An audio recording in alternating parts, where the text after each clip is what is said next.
మీ మనసు మీ కంట్రోల్‌లో ఉందా? లేక అది మిమ్మల్ని కంట్రోల్ చేస్తుందా?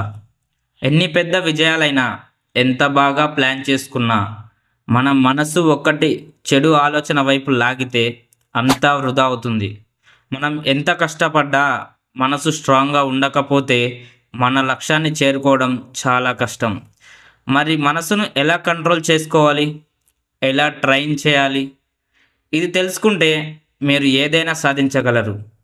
మీరు కూడా మీ మనసును కంట్రోల్ చేసి గొప్ప విజయాల్ని సాధించాలనుకుంటే ఈ వీడియో మీకోసమే. కనుక చివరి వరకు ఈ వీడియోని చూస్తారని మా మనవి. వీడియో నచ్చితే లైక్ చేయడం, సబ్స్క్రైబ్ చేయడం లాంటి ఫార్మాలిటీస్ కంప్లీట్ చేస్తే మనం నెక్స్ట్ స్టెప్‌కి వెళ్దాం. Hi friends, welcome back to our channel ఓజీవాల్. This is Ganesh. మనసు ఓ కోతి లాంటిది. కాసేపు ఒక ఆలోచన, ఇంకో క్షణంలో మరో ఆలోచన. కానీ మన జీవితాన్ని ముందుకు తీసుకెళ్లేది అదే మనసు. మనసు అన్‌కంట్రోల్డ్‌గా ఉంటే మనం ఎక్కువగా ఫ్రస్ట్రేట్ అవుతాం. అసలేం చేయాలో అర్థం కాదు. ఏ పనిని ఫినిష్ చేయలేం. కానీ మనసు కంట్రోల్ చేయగలిగితే ఐరన్ మ్యాన్ లాంటి స్ట్రాంగ్ ఫోకస్, మహాత్మా గాంధీ లాంటి కూల్ మైండ్, ధనుష్ సినిమా లాంటి నాన్ స్టాప్ హార్డ్ వర్క్, ఇదంతా సాధ్యమవుతుంది అంటారా?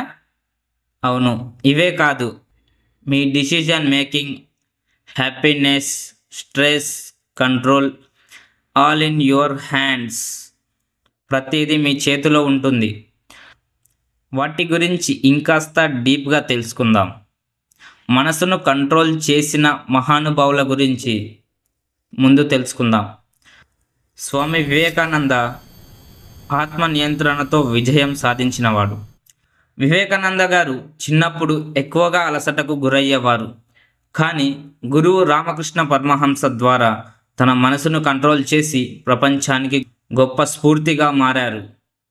గౌతమ్ బుద్ధ ధ్యానం ద్వారా మార్పు చెందిన వ్యక్తి. బుద్ధుడు తన రాజ్యసం వదిలిపెట్టి ఏకంగా 7 సంవత్సరాలు ధ్యానం చేసి తన మనసును పూర్తిగా కంట్రోల్ చేసుకున్నాడు. దాంతో ఆయన ప్రపంచానికి నూతన మార్గాన్ని చూపించగలిగాడు. సచిన్ టెండూల్కర్ ఫెయిల్యూర్స్ని ఓవర్కమ్ చేసినవాడు. సచిన్ టెండూల్కర్ కెరియర్లో ఎన్నో ఒడిదుడుకులు, కష్టాలు ఎదుర్కొన్నాడు. కానీ తన మనసును కంట్రోల్ చేసి ఫోకస్ మిస్ కాకుండా క్రికెట్లో లెజెండ్గా నిలిచాడు. మనసును కంట్రోల్ చేసిన వారే గొప్ప విజయాలను సాధించగలరు. ఆ మనసుని ఎలా కంట్రోల్ చేయాలో చెప్పే 5 టిప్స్ అయితే మీకు చెప్తాను. నెంబర్ 1, ధ్యానం. మైండ్ కంట్రోల్కు బిగినింగ్. ప్రతిరోజు కనీసం 10 నిమిషాలు కూర్చుని మీ బ్రీతింగ్పై ఫోకస్ పెట్టండి. ఇది మెదడుకు పవర్ బ్రేక్ లాంటిది. నెంబర్ 2, నెగిటివ్ ఆలోచనల నుండి బయటపడండి. Not today negative thoughts. మీ మైండ్లో నెగిటివ్ ఆలోచన వస్తుందా?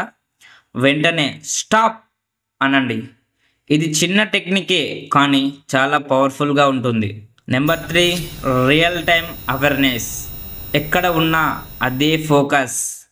ఒక్కొక్కప్పుడు మనం ఈ లోపలే ఫిక్స్ అవుతాం.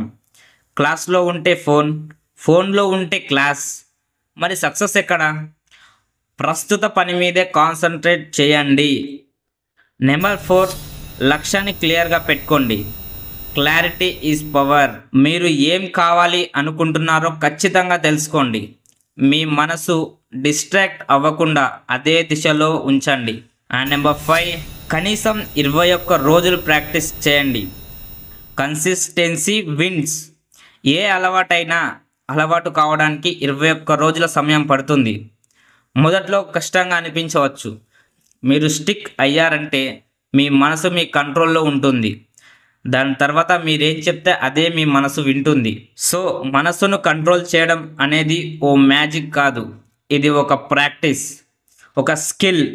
మీరు ఏ టెక్నిక్ ట్రై చేయాలనుకుంటున్నారో, లేదా మీరు ఇప్పటికే ఏదైనా టెక్నిక్ ఫాలో అవుతున్నారా, కామెంట్లో చెప్పండి నాకు. ఇలాంటి మోటివేషన్ కంటెంట్ కోసం మన ఛానల్ని సబ్స్క్రైబ్ చేసుకోండి. రిమెంబర్, మనసును కంట్రోల్ చేయగలిగితేనే సక్సెస్ అవుతారు. సో ఫ్రెండ్స్, ఇది ఇవాల్టి మన వీడియో. మరో మంచి వీడియోతో మేము ముందుకు వస్తాను. అంతవరకు థ్యాంక్స్ ఫర్ వాచింగ్. జై హింద్.